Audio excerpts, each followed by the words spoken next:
long tradition of official abortion tourism. Right from the time that abortion became legal in 1968, people have travelled from the rest of the world to come to Britain. And if you see this chart, you can see the number of women who have officially been treated in Britain, but who are from overseas. And what you can see is how the number of women who come to Britain from overseas for abortions officially is very much affected by the way that the laws are in those countries. So in 1974, when abortion was legalized in France, the number dropped because women from France no longer needed to come to Britain for their abortions. In the mid-1980s, when abortion became legal in Spain, the number of women coming to Britain for abortions dropped because women from Spain could have their abortions in Spain. And today, if the number of women coming to abortions would drop significantly if other countries in Europe liberalised their laws. And the point that I am making is that making abortion legal does not stop women from having abortions, but it does affect where they have them. If they cannot have abortions legally, then often they will travel. Women travel to Britain because our abortion law is a relatively liberal abortion law. 2 doctors have to certify the grounds for a woman to have an abortion in Britain. If she's under 24 weeks, the abortion can be carried out if there's a risk to her physical or mental health, but it has to be carried out either in a state hospital or in a clinic like the clinics that we run. If the woman is more than 24 weeks pregnant, the abortion can only be carried out if there is a risk to the woman's life, or that her health will be permanently damaged, or if there is a risk of serious handicap to the fetus. So our law allows abortion on more circumstances than in most European countries, and that is why Britain is a destination. Polish women certainly can get free treatment in the UK if they are legally entitled to work in the UK. So if they are part of a registration scheme where they have registered to come to Britain to do some work, they can get their care as an NHS patient, a National Health Service patient can. If they are studying in the UK on a course that lasts for longer than 6 months, they are entitled to care just as anyone in the UK is. And if they're living lawfully in the UK for 12 months for whatever reason, they can do that.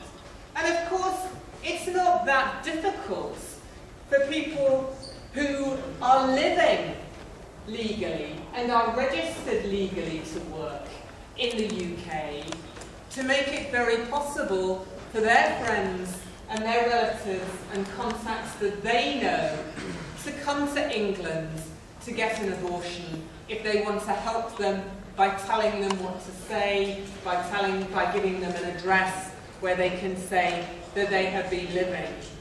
And so unofficially, I think very many people come to Poland to come from Poland to Britain to get their abortion.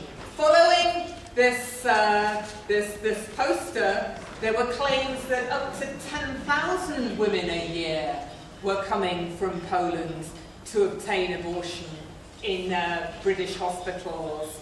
I think this is unrealistic and it's alarming.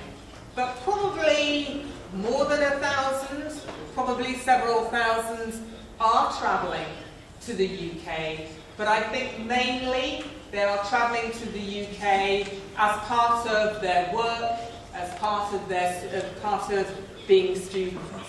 And it's unclear how many of them are officially entitled to that treatment, or how many of them are being creative and inventive and taking the opportunity of a safe service that many of us think should be able to have here.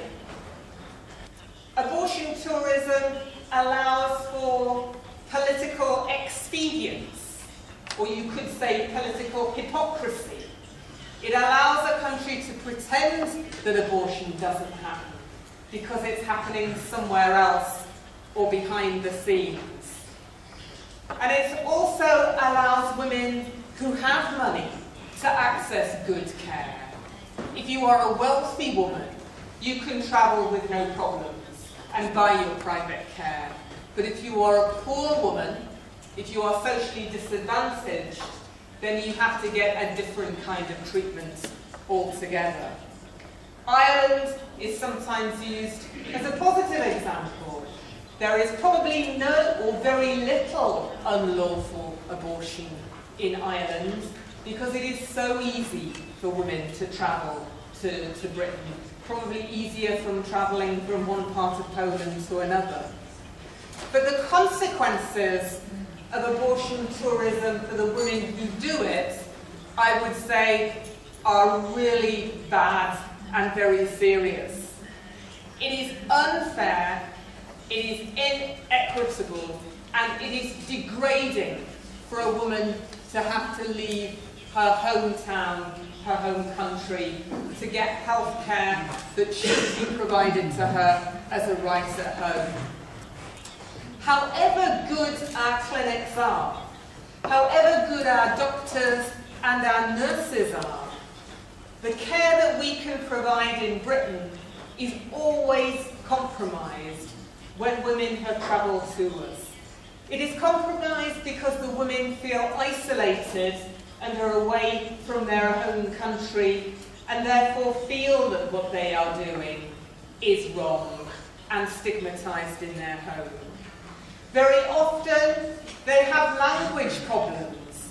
We use language telephone agencies, we use translations, we produce our material for women in Polish so they can understand.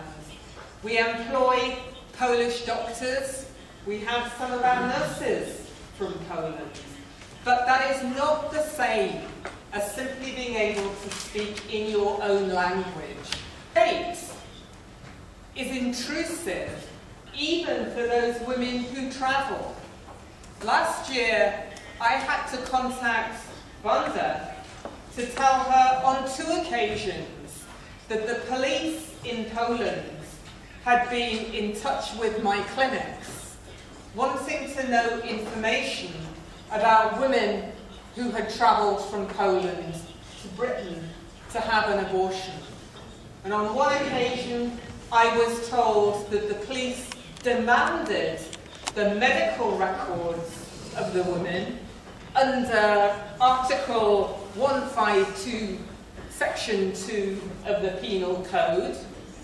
I do not know what that is, but I was told that the police needed to have the records so that they could consider prosecuting the woman for an unlawful act of travelling for an abortion. More recently, on another occasion, a second case where the doctors in Poland got in touch with us wanting the medical records again of a woman who had gone to their clinic because she wanted follow-up care after abortion. She had had her abortion, she was not sure whether everything was okay.